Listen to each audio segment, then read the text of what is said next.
It's time to talk Antonio Gibson walking into 2021, but this video is going to be a little different than other videos. A little bit over 24 hours ago, Dr. Jesse Morse and myself went on and recorded a video segment on Antonio Gibson, and we talk him up. We love him to the moon, like AMC type moon. Then news breaks today as I'm editing the footage. A little bit of breaking news here today. Not good news coming out of Washington from a beat writer in Washington that Antonio Gibson has said that the toe injury, quote unquote, that forced him to miss 2 games last year has lingered through the start of the offseason. He said he's been rehabbing and he's able to make the cuts he needs to, but it's something he'll have to monitor moving forward. Not good news. So rather than redo everything, I want you to see the original video. I'm going to start playing the video and I'm going to pause it and jump in and out and interject and tell you how I feel now with today's news versus before the news broke. Washington, we have a problem. Let's break it down. The Fantasy Football Show begins now. This is the Fantasy Football Show with your host, Smitty.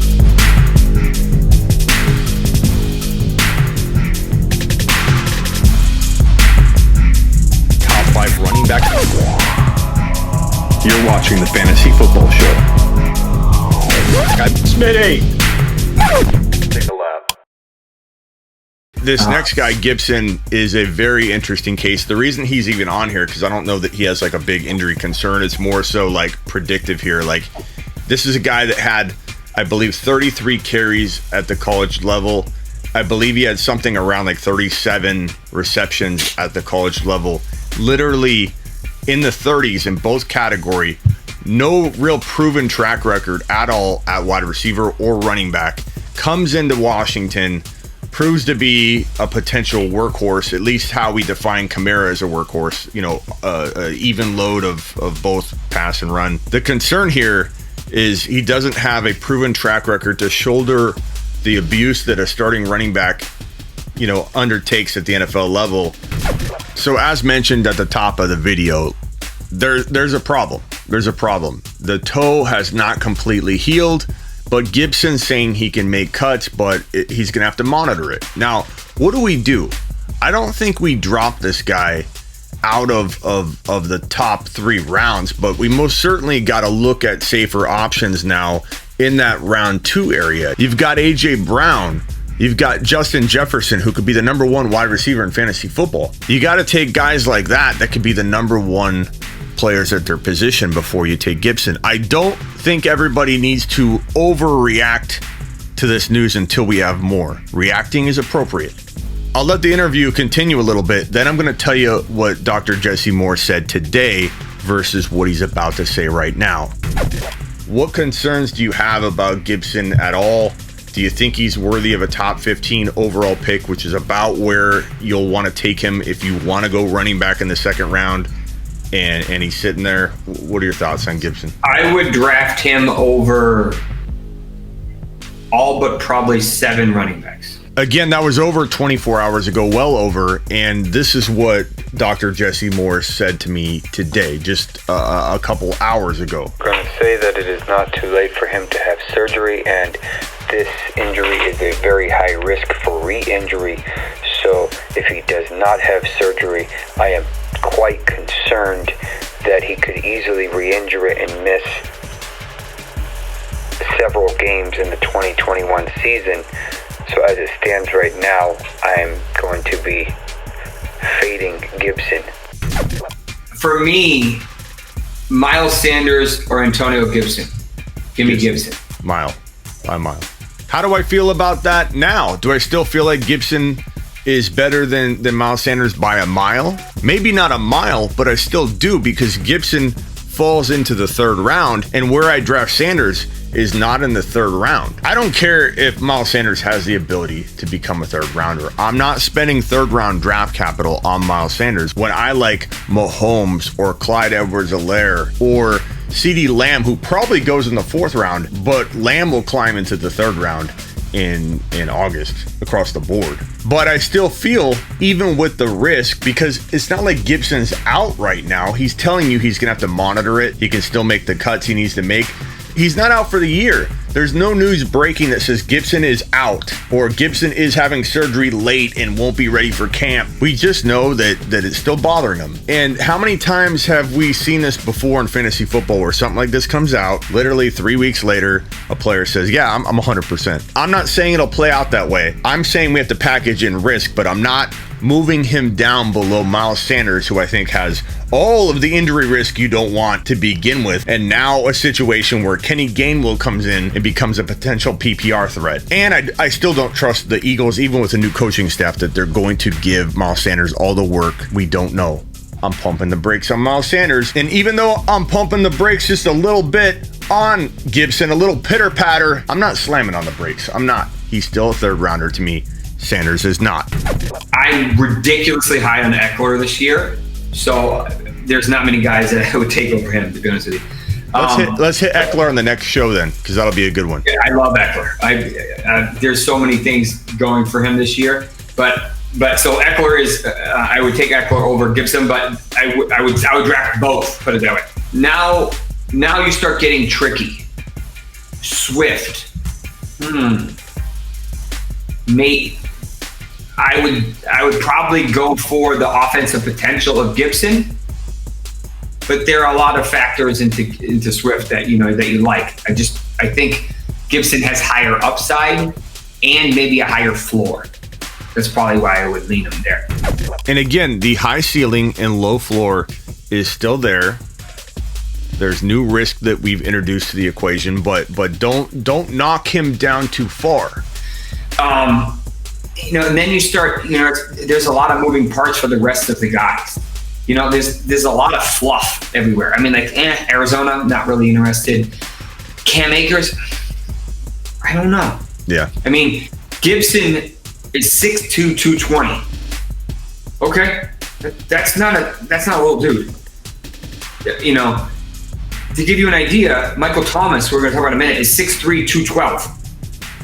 Okay, so he's bigger than Michael Thomas. He's a big kid. He had a bad injury. Turf toe. Very, very painful injury. That is very hard to run on, especially as a running back. I mean, you saw what happened to Patrick Mahomes. It's the same injury. It's a rough injury. But in 14 games, he was fantastic. He was much better than advertised, in my opinion. He didn't rush for a ton of yards, okay? But he averaged 4.7 yards a clip. Okay, I'll take that. Yeah. 11 touchdowns is probably a little fluky. I would love for him to get 40, 50 targets, like catches, maybe obviously more targets than that. I love their offense. I think their offense has loads of potential, assuming Fitzpatrick doesn't fall off a cliff and stays healthy. Defense keeps him in the games and scoring position. I love Gibson. F1 is there. Samuel's now there. Diami Brown, I think is how it's pronounced. That kid is going to be special. They still have, they got Humphreys, they got Gandy Golden, they have Thomas. I mean, they have a lot of options. But I think the offense is going to run through Gibson. Yeah, I agree. The passing is there, but I think when you think of running backs, it will be Gibson, and then every once in a while you see McKissick or Barber or Miller, but I think it's Gibson until proven otherwise, and that's why I like him.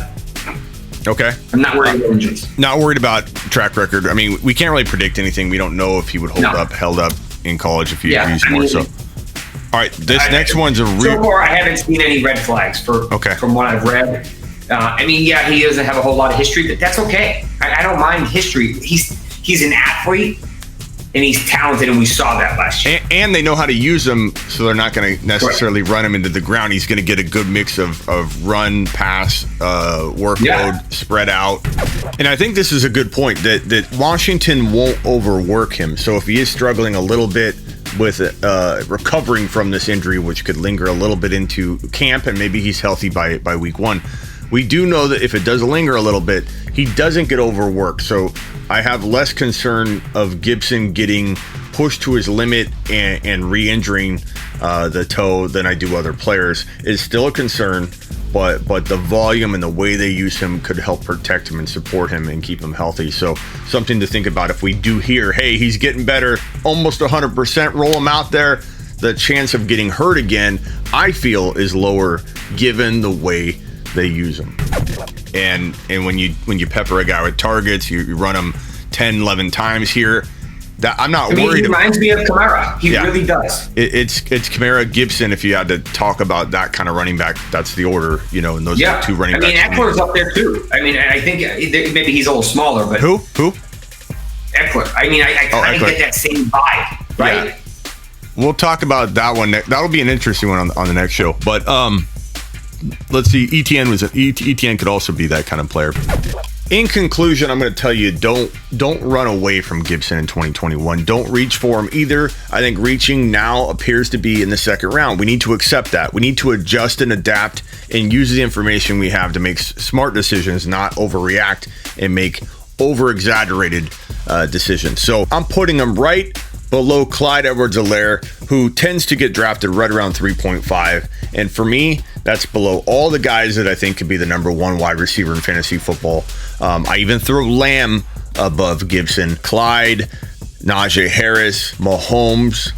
And you can disagree with me all you want, I'm still drafting Gibson over DeAndre Swift. I'm still taking Gibson at like super high-end running back 2 value, and I'm just willing to take on the risk that's packaged now into third round value. I will adjust and adapt as more information comes out, so know that, and I most certainly will keep you updated. Catch all my content at smitty1.com. Join me every Tuesday and Thursday here on the Fantasy Football Show on the YouTube channel. We are live from 5 to 7 p.m. every single Tuesday and Thursday. And get my text message service at heysmitty.com.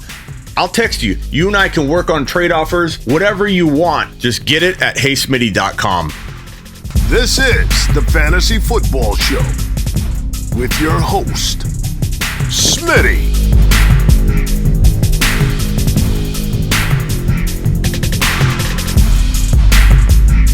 Top 5 running back. You're watching the Fantasy Football Show. I'm Smitty.